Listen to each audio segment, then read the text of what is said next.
Nongeye kubasuhuza bene data, Yesu ashimwe cyane, ndabakunda cyane, mbahaye ikaze muri uyu mwanya mwiza w'ijambo ry'Imana. Hano ni kuri Arabohora TV. Uru rubuga ni urwawe, ni urwanjye kugira ngo twumve ijambo ry'Imana. Ijambo ry'Imana hano ndashaka kubaganiriza ijambo rivuga ngo uburyo bubiri abantu bajya bazimiriramo.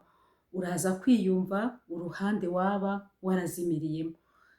Kandi niba utarazimiye nabwo Imana ihabwa icyubahiro. Ariko niba warazimiye ugaruke, Yesu arambuye amaboko. Turasoma ijambo ry'Imana muri Luka ibice byaho 15. Turasoma umurongo waho wa 11. Reka dusome. Kandi arababwira ati, hariho umuntu wari ufite abahungu babiri. Umuhererezi abwira se ati, umuhererezi abwira se ati, data nk'umugabane w'ibintu unkwiriye. Nuko agabanya amatungo ye. Iminsi mike ishize, umuhererezi ateranya ibintu bye byose, aragenda ajya mu gihugu cya kure, yayisha ibintu bye ubugoryi bwe. Abimaze byose, inzara nyinshi itera muri icyo gihugu, atangira gukena. Aragenda ahakwa ku muntu wo muri icyo gihugu, amwohereza mu gikingi cye kuragira ingurube, yifuza guhazwa n'ibyo izo ngurube zaryaga. Ariko ntihagira ubimuha. Nuko yisubiyemo aribwira ati, abagaragu ba data ni benshi kandi bahazwa n'imitsima bakayisigaza, naho jye inzara insinze hano. Reka mpaguruke njye kwa data, mubwire nti, data, nacumuye ku yo mu ijuru no mu maso yawe. Ntibikwiriye kwitwa umwana wawe, mpaka mbe nk'umugaragu wawe. Arahaguruka ajya kwa se. Agituruka kure, se aramubona, aramubabarira, arirukanka, aramuhobera, aramusoma. Uwo mwana aramubwira ati, data, nacumuye ku yo mu ijuru mu maso yawe. Ntibikwiriye kwitwa umwana wawe. Ariko se abwira abagaragu bati, mwihute muzane vuba umwenda uruta iyindi, mumwambike n'impeta ku rutoki n'inkweto mu birenge. Muzane n'ikimasa kibyibushye mu kibage, turye twishime. Kuko uyu mwana wanjye yari yarapfuye, none akaba azutse. Yari yarazimiye, none dore arabonetse. Nuko batangira kwishima. Ariko umwana we w'imfura yari mu murima. Amaze kuza, ageze hafi y'urugo, yumva abacuranga n'ababyina. Ahamagara umugaragu amubaza ibyabaye ibyo ari byo. Aramubwira ati, murumuna wanjye yaje, none so yamubagiye ikimasa kibyibushye, kuko amubonye ari muzima. Undi ararakara, yanga kwinjira. Nuko se arasohoka aramwinginga, maze asubiza se ati, imyaka myinshi ngukorera, ntabwo nanze itegeko ryawe. Ariko hari ubwo wigeze umpa n'agasekurume ngo nishimane n'inshuti zanjye. Maze uyu umwana wawe yaza, wamaze ibyawe. Mani tugirire neza cyane. Wamaze ibyawe abisambanisha, akaba ari we ubagira ikimasa kibyibushye. Nawe aramubwira ati, mwana wanjye, turabana iteka, kandi ibyanjye byose ni ibyawe. Ariko kwishima no kunezerwa biradukwiriye rwose, kuko murumuna wawe uyu yari yarapfuye, none arazutse. Yari yarazimiye, none dore arabonetse. Imana ishimwe cyane. Iri jambo ririmo inyigisho ikomeye nifuza yuko ukurikira. Ijambo rya mbere nababwiye ngo intego, ndashaka kubabwira uburyo bubiri abantu bazimiriramo. Hari abantu bazimirira ibumoso, hari n'abazimirira iburyo. Hano abantu bajya bazimiriramo, bazimira mu buryo bwinshi. Bamwe bajya iburyo, abandi ibumoso. Abandi ab'ibumoso baba bazimiriye mu byaha, ab'iburyo baba bari mu rugendo rwiza. Imana itugirire neza. Mu ijuru bazi ko hari abatakariye mu rundi ruhande. Mu ijuru barabizi ubu ruhande watakariyemo, mu ijuru barabizi. Kandi abatakariye mu rundi ruhande biragoye ko babimenya, kuko bazimiriye mu idini, abandi bazimirira cyangwa se mu mutima. Hari abazimiriye kwa Satani, aho ni mu isi. Inshuro ya mbere yasabye umurage igihe kitaragera. Umve inkuru y'uyu mwana. Umwana yarazimiye, arangije kuzimira, azimira ari mu rugo kwa se. Arangije asaba umurage igihe kitaragera. Imana itugirire neza. Nuza gusoma kino gice cya 15 muri Luka urabyumva neza. Mu by'ukuri hano mu isi ubuzima ni bumwe.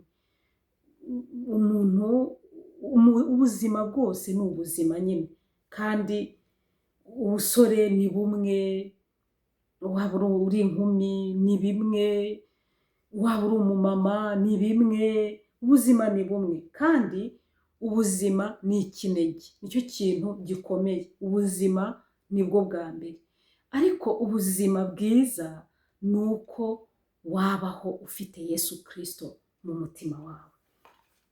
Reka turebe rero abatakariye iburyo.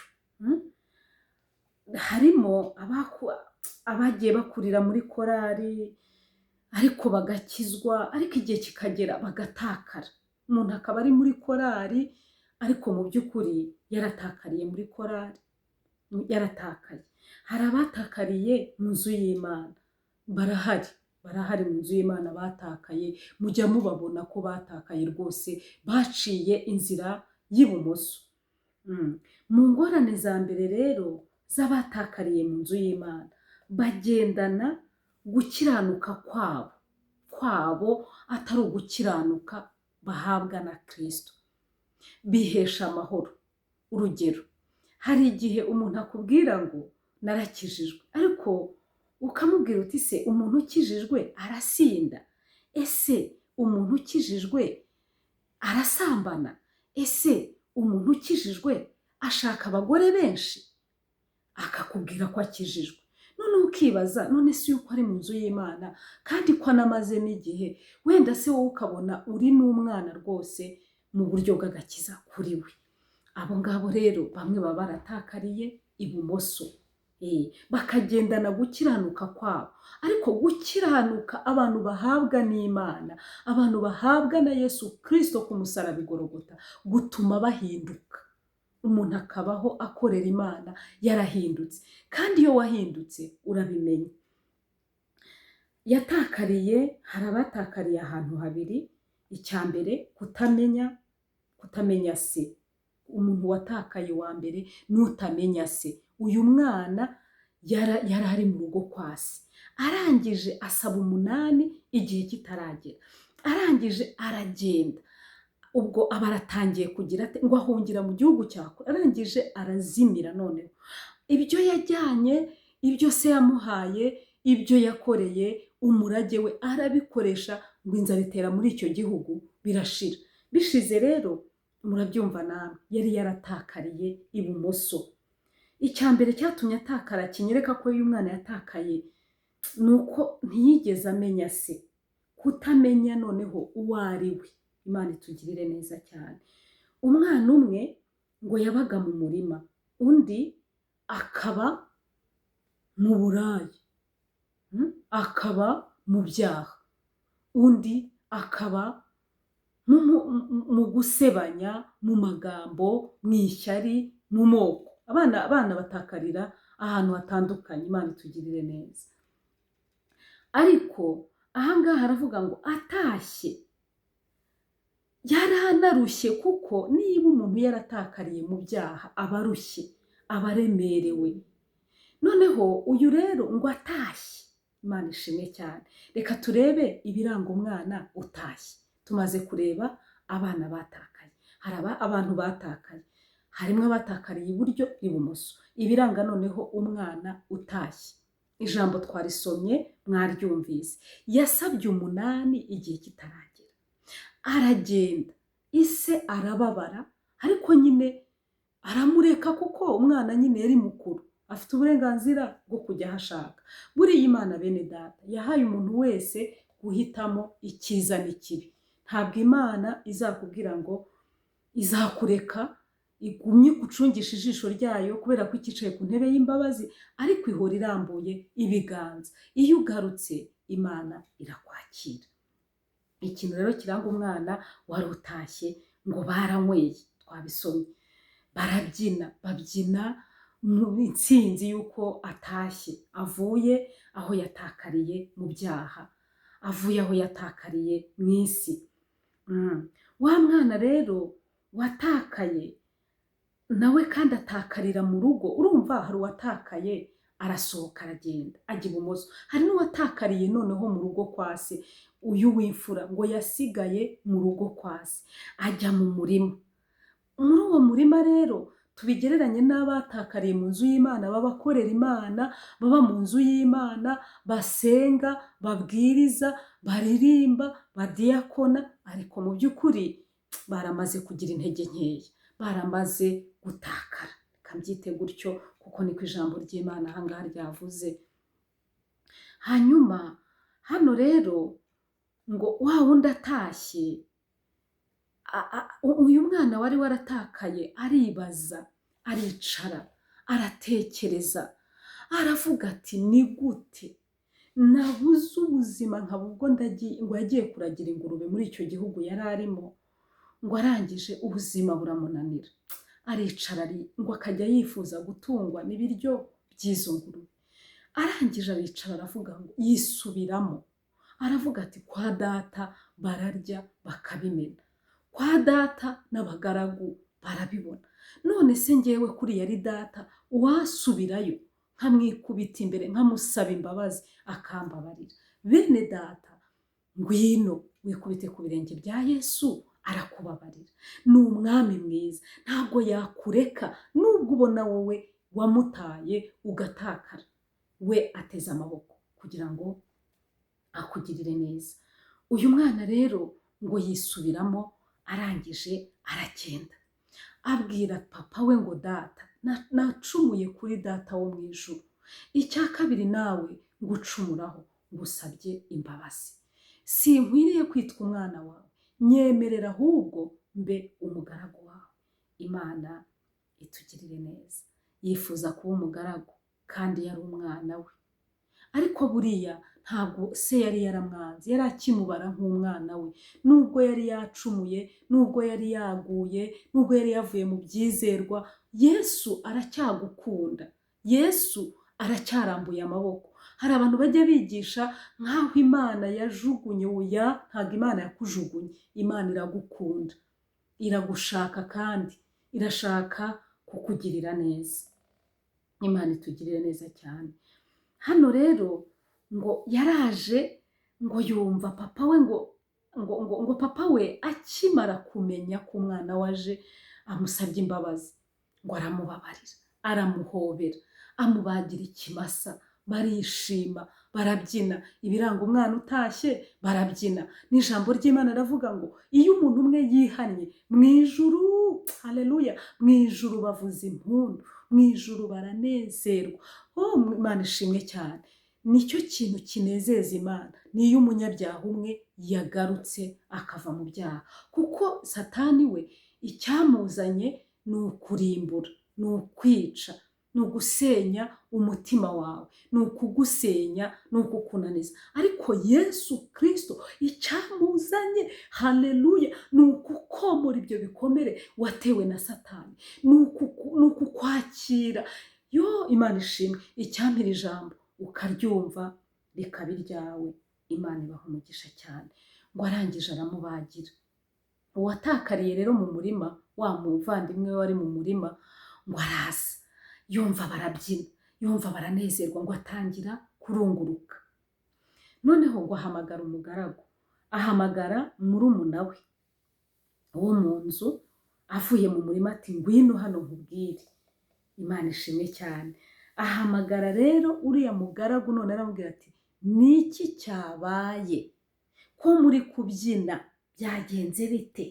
Imana ishimwe cyane. Undi aramubwira ati murumuna wawe yatashye, none papa wawe yafashe cya kimasa ya nka nziza nziza nziza arayimubagira.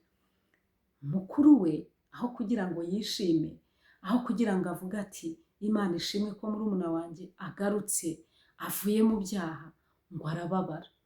Arangije kubabara ngo Isi aramubaza, ajya kumwinginga hanze ati ngwino winjire, kuko yari yanze no kwinjira ari kurunguruka. Ngwino winjire nshuti y'Imana. Aramwinginga aramubwira ngo ngwino.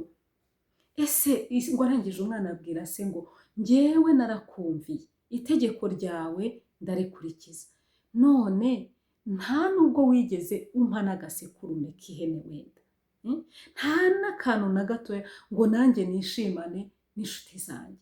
None uyu nguyu wagiye kwayisha ubutunzi bwawe ibyaha niwe bagiye. Isi aramubwira ati niko ibyo ntunze byose si ibyawe, urifuza ihene, urifuza agahene, ibyo ntunze byose si ibyawe.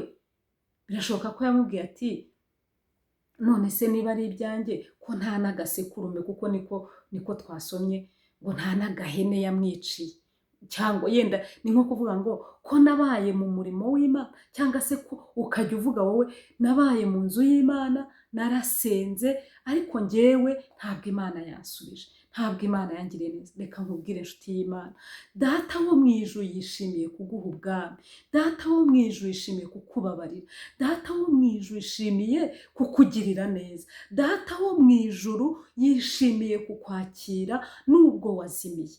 Hari ibyo wazimiriyemo, ariko ahora arambuye ibiganza. Uyu mwana rero ngo arangije Isi aramwinginga aramubwira ngo ibyo ntunze byose ni ibyawe. Mwebwe mbabwire, niwakira umwami Yesu uba wakiriye n'ubwami bw'ijuru bwose.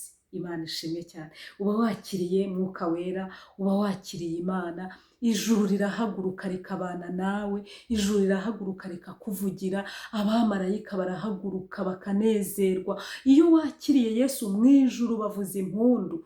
Nicyo kintu wakorera Imana ikishima, ni ukwakira agakiza Yesu yazanye muri iyi si ku bwacu, akakatuzanira ngo duhinduke abana b'Imana. Ahamagara murumuna we wo mu nzu avuye mu murima ati ngwino hano nkubwire. Nuhagera ndi mu murima, ndi mu murima. Ni nko kuvuga nimuhagera, aramuhamagara. Hari abantu bafite ishyaka ryo guhamagara abantu ngo baze mu nzu y'Imana. Ndabinginze mukorane umwete, muhamagara abantu baze mu nzu y'Imana. Imana ishimwe cyane. Hari amazina rero bamwitaga, mu by'ukuri bamwitaga amazina menshi, ariko ngo ikintu cyamubabaje rero ngo ni cya kimasa kinini ngo bakibaze, ngo barakibaze. Reka rero mbabwire, noneho hano ndashaka kubabwira agaciro k'uyu mwana kari mu mirimo ye, ntikari muri we. Imana itugirire neza. We yabaraga agaciro mu mirimo akora, mu mirimo ye. Agaciro ntabwo kari muri we, ariko agaciro kawe kari muri Kristo Yesu. Wikarebera mu mirimo ukora. Ni iki wakora ngo unezeze Imana? Uyu mwana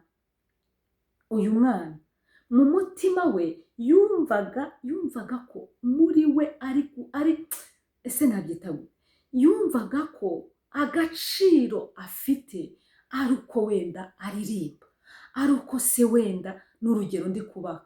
Agaciro Imana ikabara iyo wakiriye umwami Yesu. Ntabwo niyo wakora imirimo myinshi ingana gute, ariko utarakira Yesu mu mutima wawe, ariko utarakizwa, utarava mu byaha, utaraza ngo wakire umwami Yesu aguhindure, akubabarire, aguhindure umwana w'Imana. Imana itugirire neza.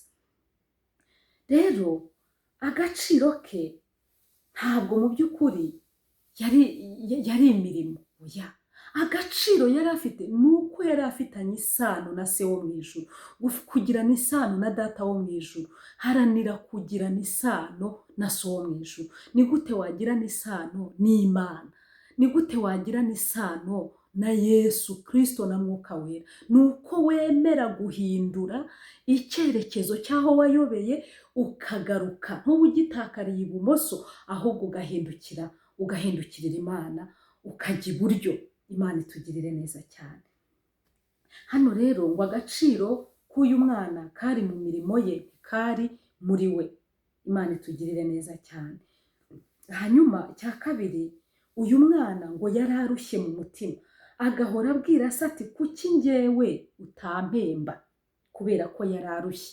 Buriya iyo umuntu arushye nyine aba arushye nyine. Ati njyewe nta n'umutwe w'intama wampaye, nta n'inkoko. Yari arushye rero. Icya gatatu, kubera kwitekereza cyangwa gutekereza nabi no kutamenya se uwo ari we. Imana itugirire neza. Kandi ntamenye n'isano afitanye na papa we ari we Kristo. Reka mbwira abizera ko ari Kristo.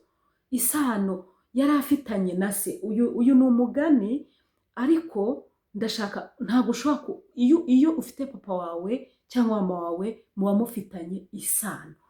Isano ufitanye nabo ni amaraso. Isano rero ufitanye na Kristo ni amaraso ya Yesu Kristo ku musaraba. Iyo wemeye kumwakira akaguhindura, uba ufitanye isano na data wo mu ijuru. Ariko iyo utaramwakira, none se ugomba kumenya agaciro k'Imana yawe, ugomba kumenya umurimo Imana yakoze, ugomba kumenya agaciro ka Yesu ku musaraba i Gologota. Imana itugirire neza. Hanyuma icya gatatu, ngo kubera kwitekerezaho cyangwa gutekereza nabi no kutamenya se uwo ari we, no kutamenya isano bari bafitanye, yageze ubwo yifuza kuba umugaragu, kandi ari umwana, ari umuraganwa na Kristo. Yari akwiye kuragwa ibyo kwa papa we, ariko kuko yumvaga yarakosheje, kubera ko yataye papa we akagenda, ubuzima bukamunanira, yumvaga ko byarangiye. Humura nshuti y'Imana, ntabwo byarangiye. Yesu yakwakira, Yesu yakubabarira, Yesu yahindura uwo mutima wawe ugahinduka, ukagira amahoro mu mutima wawe. Yesu yakuvura ubwo burwayi urwaye. Imana itugirire neza. Icya kane, uyu mwana byamugushije mu mutego witwa ishyari agirira murumuna we. Uyu mwana mukuru we byamugushije mu mutego w'ishyari. Mu by'ukuri abantu bajya bagira ishyari. Nk'uyu mwana ko bari abavukanye, umwe yatakariye hanze aragenda ajya kwayisha ubutunzi bwe, ibyo ashaka arinezeza, undi nawe asigara mu rugo kwa se, atakarira mu rugo. Ari mu rugo yumvira se, ariko afite ishyari. Ari mu rugo arasenga, ariko arangana. Njye hari ikintu cyantangaje, ni gute umuntu avuga ko afite Imana yanga mwene se, amwanga, amugambanira, amuvuga nabi? Bene data, birakwiriye ko umenya aho watakariye ugahindukirira Imana. Gusebanya abantu babigize nk'ibintu bisanzwe, ariko ijambo ry'Imana riravuga ngo ushyushya inkuru, icyo ni icyaha. Ngo hahirwa umuntu udakurikiza imigambi y'ababi. Abandi ntibakigira umutima w'imbabazi, ntibakigira umutima ubabarira. Namwe mwaratakaye. Babarira abantu bose, ubareke, ubababarire ibyaha byabo, kubera ko Yesu amaraso yamenye ni ay'igiciro cyinshi. Hari ibintu mujya mwibeshyaho, wibwira yuko abantu bose bagukunda. Ntabwo bishoboka. Hari abazagukunda, ariko hari n'abazakwanga. Hari bazemera ko mukorana umurimo w'Imana, hari n'abazagusebya. Ibyo byose Yesu Kristo yahuye nabyo ari mu isi. Niwe databuja, niwe dukorera, niwe tuvuga, niwe twamamaza. Nimubona twicaye ahangaha ni Yesu tuvuga. Yesu ashimwe cyane. Ntabwo tuba tuje kuri izi kamera ngo twiyamamaze, oya, ni Yesu. Turababwira Yesu uruhura imitima, turababwira Yesu ubabarira ibyaha, turababwira Yesu wagukura muri icyo gicucu cy'urupfu akakwakira. Ijambo ry'Imana rivuga ngo yagukuye iwabo w'inyamaswa zihuma arakwiyegereza. Muri Zaburi igice cya mbere haravuga ngo hahirwa umuntu wababariwe ibyaha bye. Hahirwa umuntu, Uwiteka, reka tuhasome, reka dusome Zaburi igice cyaho cya mbere. Imana itugirire neza. Ni byiza ko tuzajya tuganira amagambo twanayasomye. Iri jambo rirera, dukwiye kurivuga uko riri. Imana ibaha umugisha. Hahirwa umuntu udakurikiza imigambi y'ababi, ntahagarare mu nzira y'abanyabyaha, ntiyicarane n'abakobanyi, ahubwo amategeko y'Uwiteka akaba ariyo yishimira, kandi amategeko ye niyo yibwira ku manywa na nijoro. Uwazahwana n'igiti cyatewe hafi y'umugezi, cyera imbuto zacyo igihe cyacyo, ibibabi byacyo ntibyuma, icyo azakora cyose kizamubera cyiza. Cyera imbuto zacyo, Imana ishimye cyane, igihe cyacyo, ibibabi byacyo ntibyuma. Wowe uri gukorera Imana, humura, ibibabi byawe ntibizuma. Uragereranywa n'icyo giti cyatewe hafi y'umugezi. Hari abantu ngo bategereza kuzashiramo imbaraga, bazabitegereza babibure. Hari n'abajya bicara bagapanga ibintu bibi, namwe muzabitegereza mu bibure. Nagira ngo mbabwire ko kubaho k'umukristo ni ibanga ry'Imana.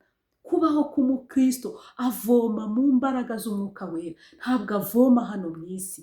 Niyo mpamvu tudacogora ngo nubwo umuntu wacu w'inyuma asaza, umuntu wacu w'imbere ahora ahinduka mushya uko bwije n'uko bukeye.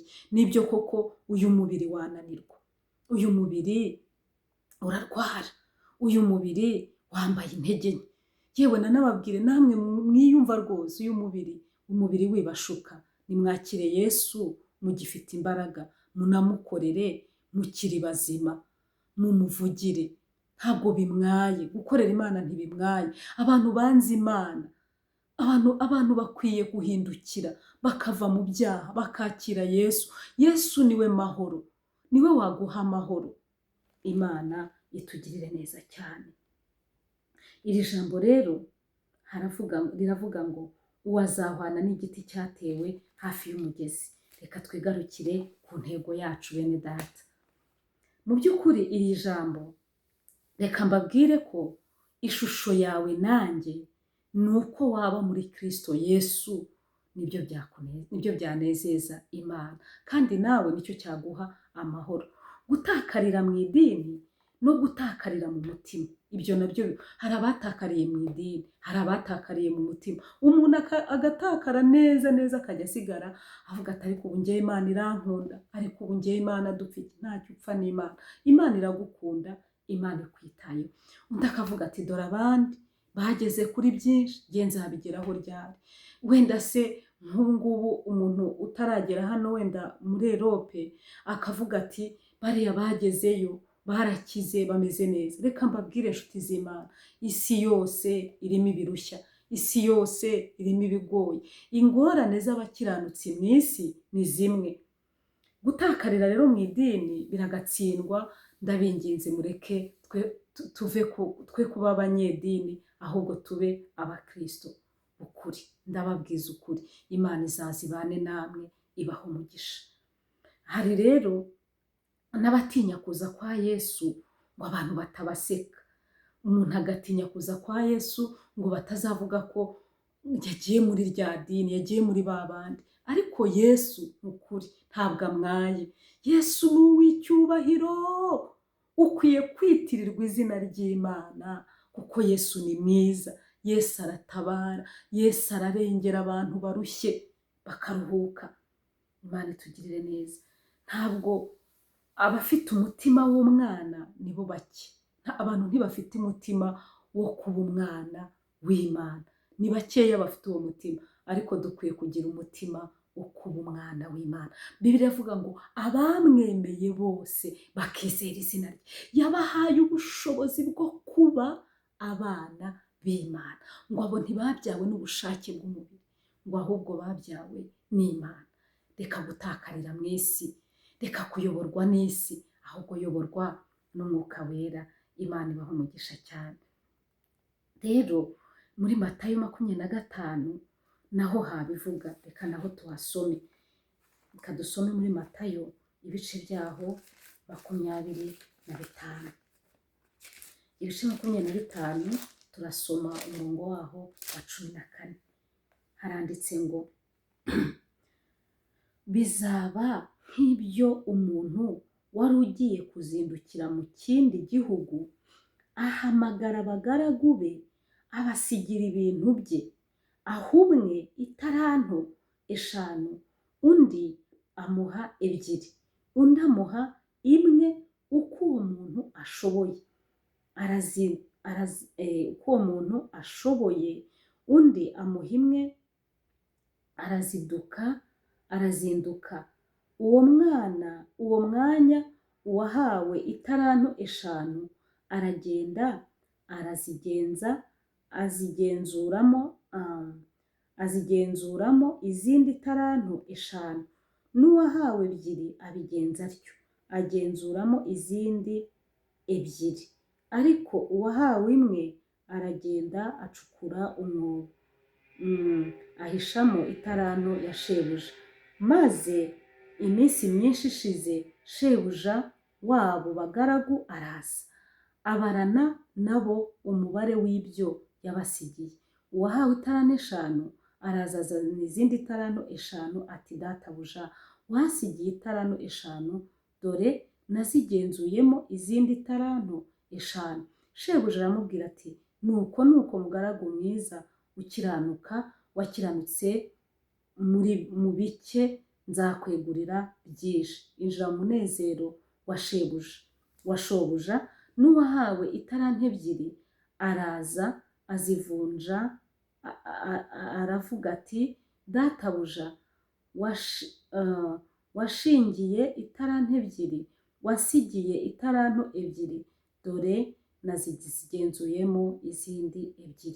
Shebuja aramubwira ati nuko mugaragu ukiranuka, wakiranutse muri bike, nzakwegurira byinshi. Injira mu munezero wa shobuja. N'uwahawe 1 araza aravuga ati databuja, nzi ko uri umunyamwaga, nari nzi ko uri umunyamwaga, ko usarura aho utabibye, ko uhunika ibyo utagosoye. Ndatinya ndagenda mpisha italanto yawe mu butaka, dore ngiyo ibyawe urabifite. Ariko shebuja aramusubiza ati wa mugaragu mubi we, wa munyabute we, ko wari uzi ko saruraho ntabibye, nhunika ibyo ntagosoye, italanto yawe ntiwari ukwiye kuyiha abagenza, nanjye naza ukampana iyanjye n'inyungu yayo? Nuko nimuyimwake, muyihe ufite italanto 10, kuko ufite wese azahabwa akarushirizwaho, ariko udafite azakwa n'icyo yari afite. Uyu mugaragu ntacyo amaze, mumujugunye mu mwijima hanze, niho bazaririra bakahekenyera amenyo. Imana itugirire neza. Iri jambo ni isomo rikomeye. Hari uwahawe italanto aragenda yibyazamo izindi talanto, databuja aje, sebuja aje wamusigiye izo talanto aramushimira. Hari n'abafashe n'uwahawe italanto 1 ntiyazibyazamo izindi, aravuga ngo arangije shebuja aje aramubwira ati ngiyi italanto yawe, naratinye ntacyo nayibyajemo. Abo bantu nabo barahari. arangije aramubwira ati nibamujugunye bamute mu mwijima. Mu by'ukuri tuvuga ijuru ariko ijuru ririho, tuvuga ko Imana izahamagara amazina y'abera, niko kuri Imana izayabahamagara. Nk'uko ureba uyu nguyu abagaragu bamuritse amataranto yabo, amwe yarungutse andi atarungutse, niko bizamera nitwinjira no mu bwami bw'Imana. Buri wese azahagarara imbere y'intebe ya Kristo, buri wese azamurika imirimo ye yakoze, yaba ari myiza uzayimurika imbere y'Imana, niba warakoze n'ibibi nabyo bizaguherekeza. Hari ikintu giteye ubwoba bene data, umuririmbyi yaravuze ngo mwami kubaho ntagufite, ngo bintera ubwoba n'amaganya, ngo ndetse byabasha no kungeza no mu rupfu vuba. Kubaho udafite Imana byakugeza no mu rupfu vuba. Hano uyu mugaragu yari yarapfuye. Iyo umuntu yaguye akava mu byaha aba yapfuye. Hari ugupfa ukava mu byizero, urwo ni urupfu rubi cyane. Kuba warakijijwe ukabivamo ugasigara Imana ikureba ikabona warapfuye. Bibiliya iravuga ngo abo ngabo ngo bafite izina ry'uko bariho, ngo nyamara ni intumbi, ntabwo bariho. Imana itugirire neza. Ni Bibiliya ibivuga. Kuba umuntu afite izina ry'uko ariho ariko atariho. Uyu mwana yari ariho, ariko mu by'ukuri ko yari yarazimiye, azimirira mu byaha, yaraguye, byatumye databuja wo mu ijuru arababara. Rero n'iyi taranto wahawe, ubuzima ni taranto nabwo. Ubuzima Imana yaguhaye ni taranto. Ubuse ntihari benshi batabasha kuvuga, ubuse ntihari benshi bari mu bitaro, ubuse ntihari benshi bakoze impanuka, ubuse ntihari benshi bapfuye. Ubuse wowe kuba uriho kuki udakora icyo Imana yaguhamagariye, icyo Imana yakuremeye wowe nanjye, ni ukugira ngo twamamaze ubutumwa bwiza, abantu bakizwe. Hari ukuntu abantu benshi bakunda kuvuga ngo abantu ngo ntabwo bakizwa. None se nyine Imana yabashyizeho mwebwe abakozi b'Imana ngo mubwirize nyine abo bantu bakizwe. Rero kubivuga ntacyo bimaze, ahubwo babwirize. Tinyuka, jya no mu mihanda ubwirize, jya no mu matrene ubwirize. Imana itugirire neza, reka kugira ubwoba. None se niba uri gutinya guhamya Imana ngo uvuge ko ubutinganyi ari icyaha kandi byanditse muri Bibiliya, ubwo se kandi ukavuga ngo uri umuvugabutumwa, uri umupasiteri, murimo muratinya kuvuga ukuri kw'ijambo ry'Imana, nimuvuge ko Yesu azagaruka.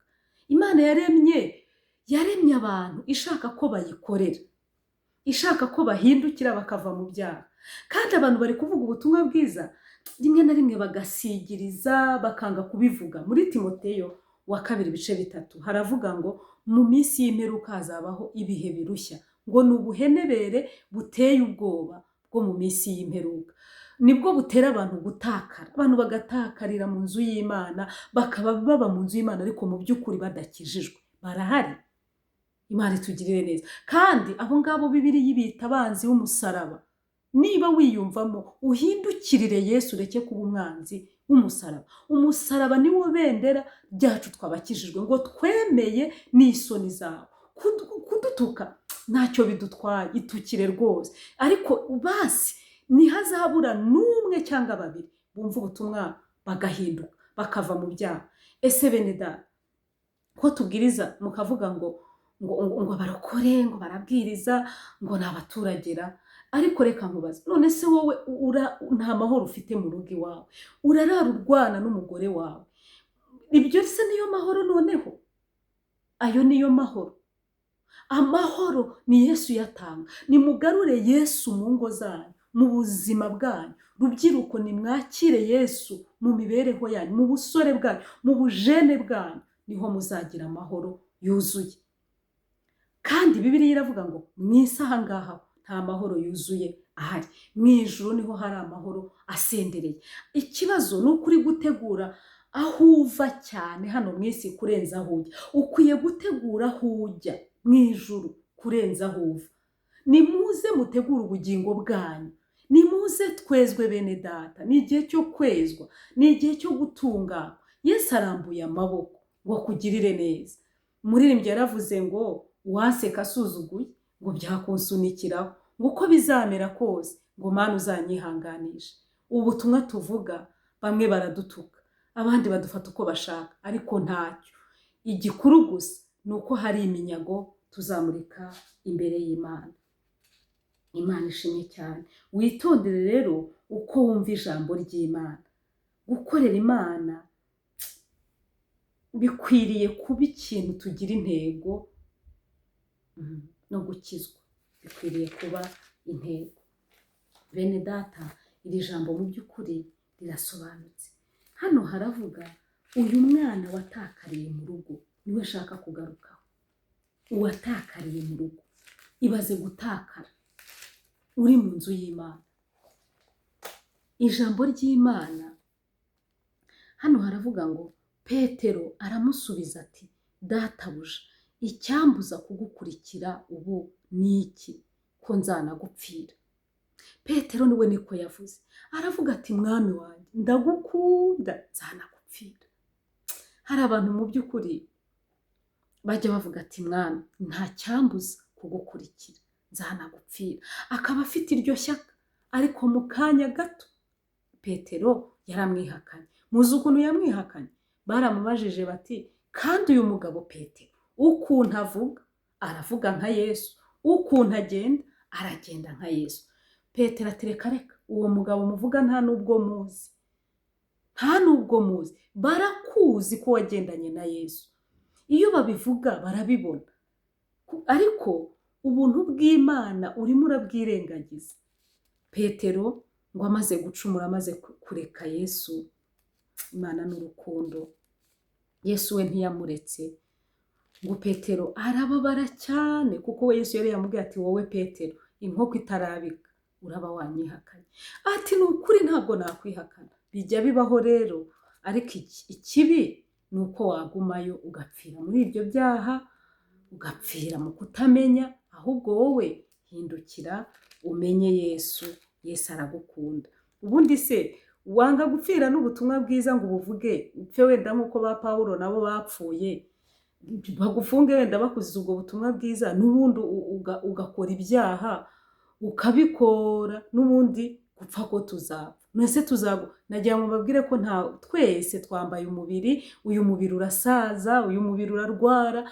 Ikibazo gusa ni ukugira ubwoba, ukumva utakwakira Yesu, ukumva utamuvugira, ukumva ukihisha. Oya pe, ntabwo bikwiriye. Ndagusengeye mu izina rya Yesu, Imana iguha imbaraga, uze dufatanye kwamamaza umwami Yesu. Umva rero ukuntu Yesu yabwiye abamaramaje noneho.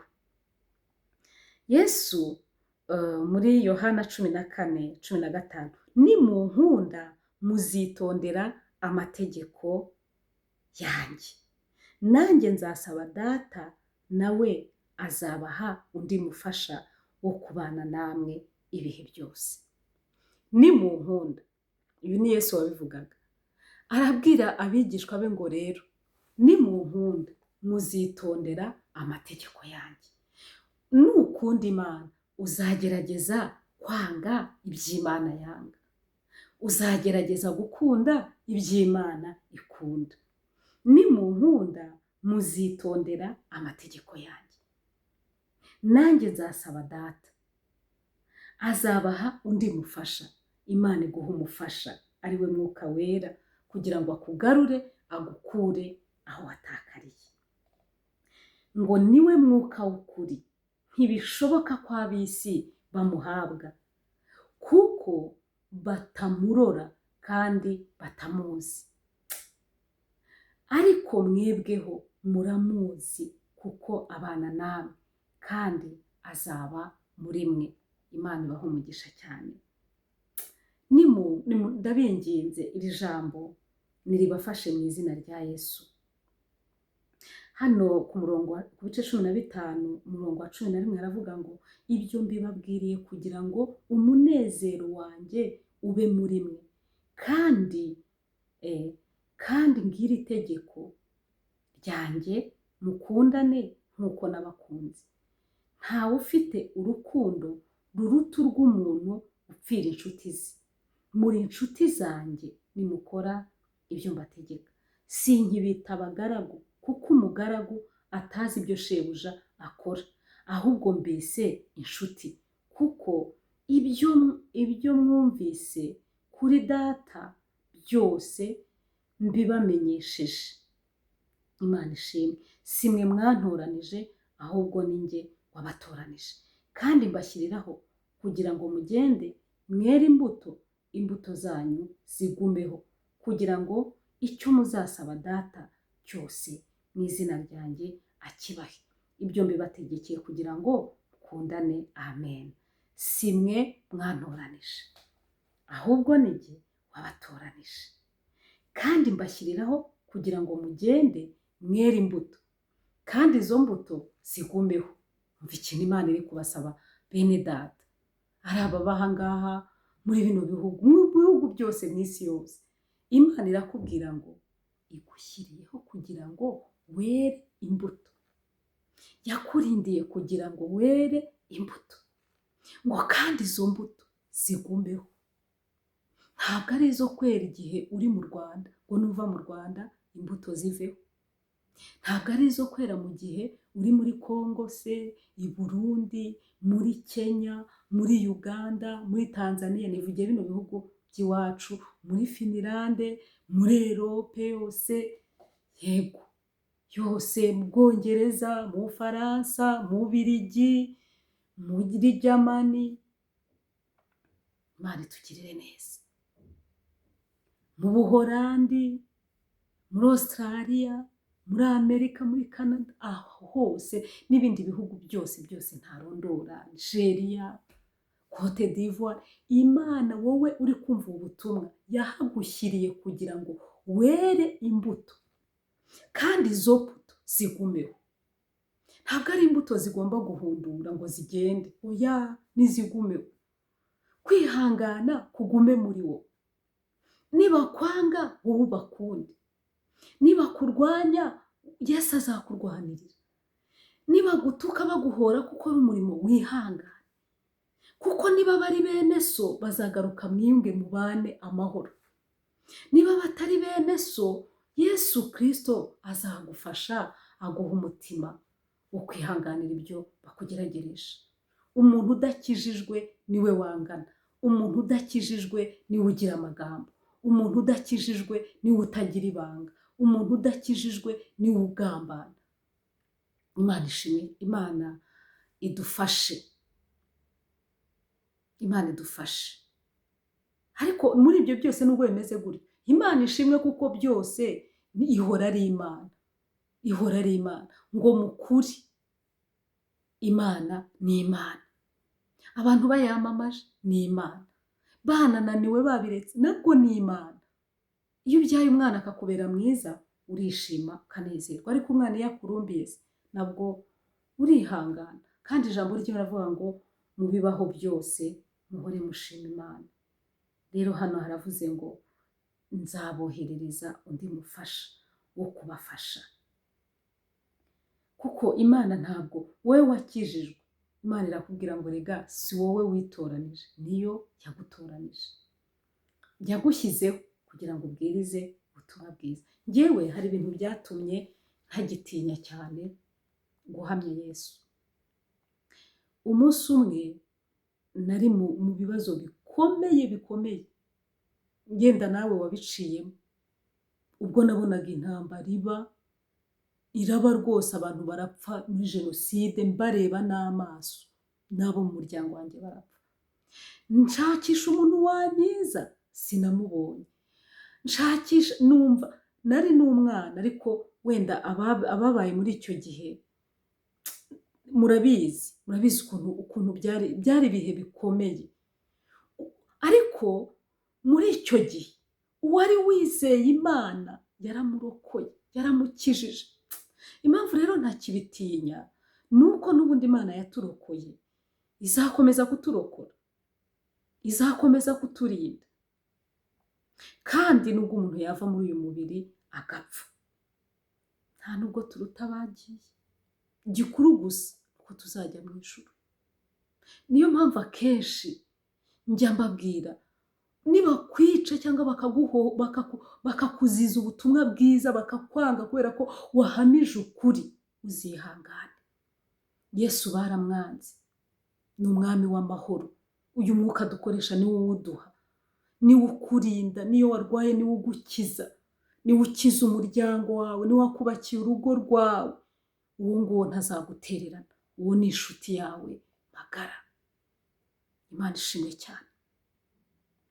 Impamvu ibi bintu mba mbibabwiye, abantu batinya kuvuga Imana ngo babica, ngo babaseka, ngo ntibavuga ko gusambana ari icyaha, ngo kubera ko baba ahantu byabaye nk'umuco, ngo ntibavuga ko kubeshya ari icyaha, ngo kubera yuko abenshi barabeshya bahimba inkuru bakazivuga nyinshi. Ariko se umwami Yesu bigeze bamwita ngo ni umutware w'abadayimoni, ari we Yesu Kristo umwana w'Imana. Wowe urinde, bazakwita uko bashaka, ariko Yesu igihe bamubambaga banditseho ngo uyu ni Yesu umwami w'abayuda. Kuba baramubambye ntibyabujije ko bandika hejuru ngo uyu ni Yesu umwami w'abayuda. Barabizi neza ko abana b'Imana bariho, abagisenga bariho, abakivuga ubutumwa bwiza bariho, abatarabivanga bariho.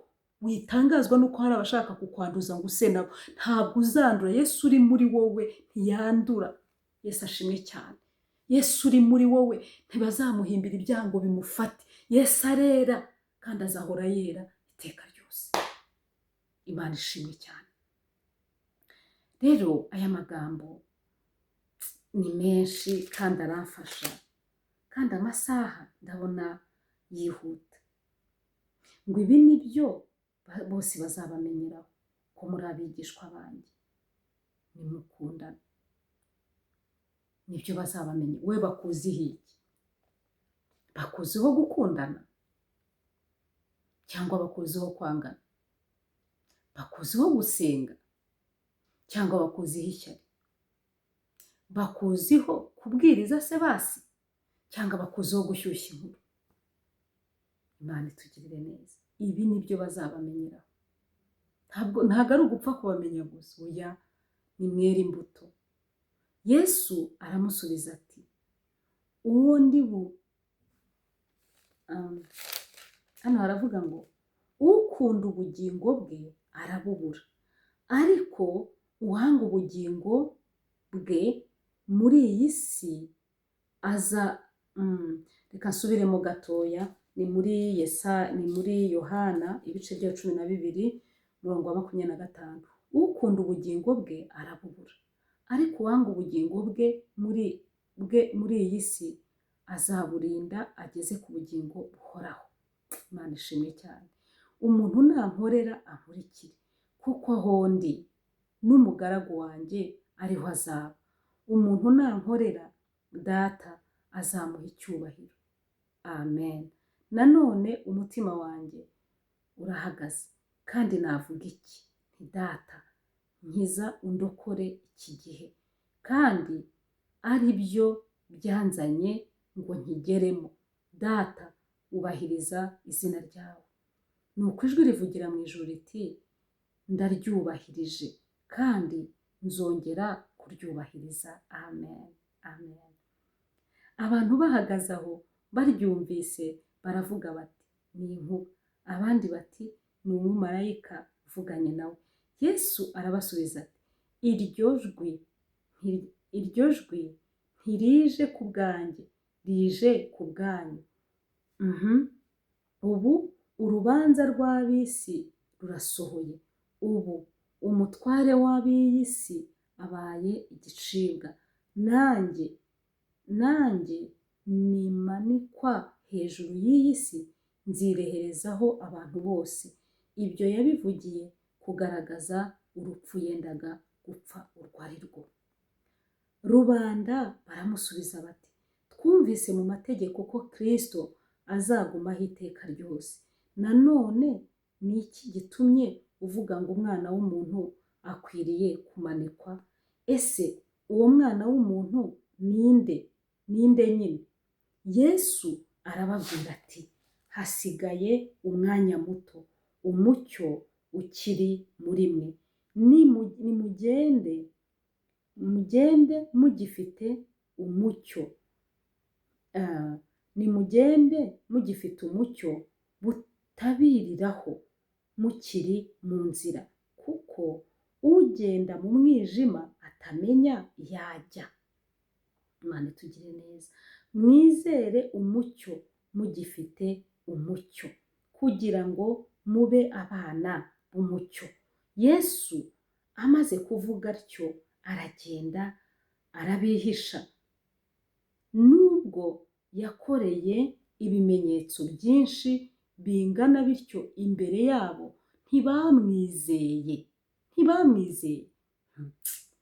Kandi yarakoreye ibimenyetso byinshi bingana bityo.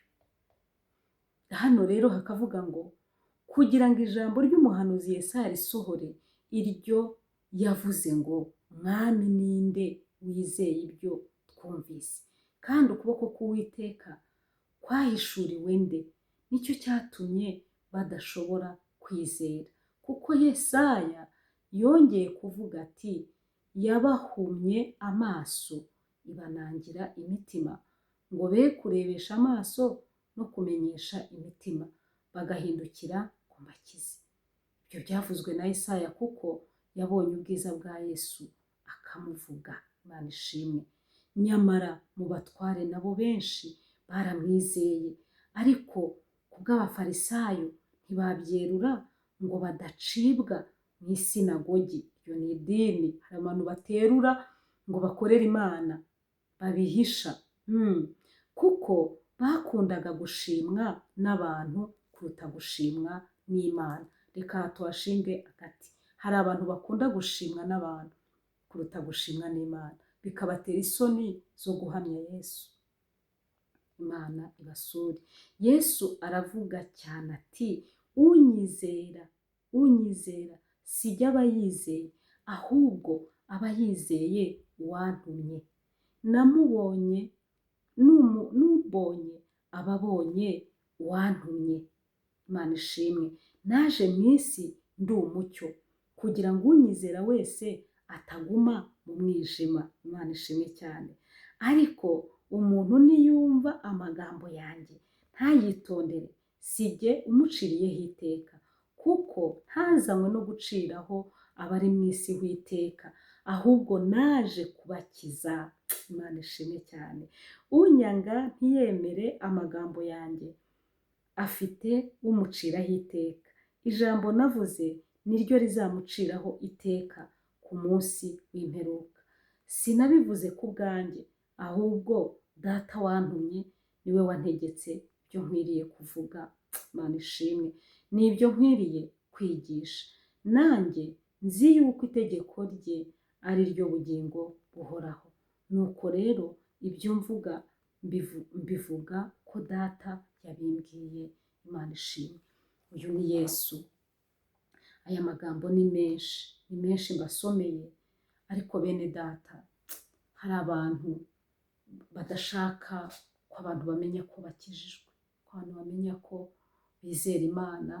Akaba yatinya no kurambura ino Bibiliya iyi ngiyi ifite, akavuga ati se ndayirambura hehe? Ninyirambura ndahura n'ibibazo, nintangira kuvuga abantu baramenya. Se nibakumenya uvuga Yesu, ko hari nabo bamenya bakora ibyaha. Imana tugire neza cyane. Bene Data, iyo ngenda muri iyi si njya shima Imana ko mba numva nta rubanza nzacirwaho. Ikindi njya shima Imana nuko numva nta muntu n'umwe mfitanye nawe ikibazo. Ibyo nabyo Bibiliya iravuga ngo mugire umwete wo kubana n'abantu bose amahoro. Niba hari uhari azanyegera ambwire, nzi kuba naca bugufi nkamusaba imbabazi rwose. Kandi ibyo ngibyo niyo umuntu yanazisaba, Bibiliya iravuga ngo ab'isi ntibazabura ibyo batunenga, ntibazabura, ariko igikuru gusa ni uko ukwiriye kwikiranura na Yesu ukava mu byaha, Imana ikakugirira neza. Nari ndimo mbabwira rero, iri jambo ririmo amagambo menshi. Ijambo ku bice 12 umurongo wa 30 aravuga ngo Yesu arabasubiza ati iryo jwi ntirije ku bwanjye, rije ku bwanyu. N'iri jambo ndi kubabwira ntabwo ari ku bwanjye, ni ku bw'Imana, niyo yashoboje niyo iba yampaye imbaraga. Rero ryakire kugira ngo nawe rikumurikire. Imana ibaha umugisha. Nari nshatse kubabwira ko hari abana batakariye mu rugo, hari n'abatakariye hanze, ariko abo bose Data ahora arambuye amaboko kugira ngo abakire. Abatakariye mu rugo ni kwa kundi uba uri mu nzu y'Imana ukorera Imana, ariko haba hari ibintu wananiwe kunesha, hakaba hari ibintu wananiwe gucikaho, ukaba usenga ariko ukumva hari aho utagera. Imana itugirire neza. Rero ndagira ngo dusenge Imana, wowe iri jambo uryumvise unyemerere ujye urisangiza n'abandi, nabo bazakire Yesu baruhuke. Urwaye, Yesu acyafite imbaraga zo kugukiza. Imana ibaha umugisha. Munyemerere dusenge. Mana Data wa twese uri mu ijuru, iri jambo ni iryawe, ryavuye kuri wowe, jyewe urivuga ndi igikoresho, nciye bugufi gusa uhimbazwe. Urakoze kubyumvise, mu izina rya Yesu, amen. Imana ibaha umugisha. Iri jambo uzarisangize n'abandi, kandi ntacyo bigutwaye, wanakora subscribe kuri iyi channel kugira ngo ijambo ry'Imana niriza ujye uribona mu ba mbere. Iyo niyo nyungu irimo. Ikindi wanarisangiza n'abandi. Hari ubwo warihereza umuntu agakizwa, akakira Yesu, cyangwa se ari mu bigeragezo, Imana ikamutabara. Reka rero bashimire mwese twabanye mu ijambo ry'Imana. Imana ibaha umugisha. Shalom.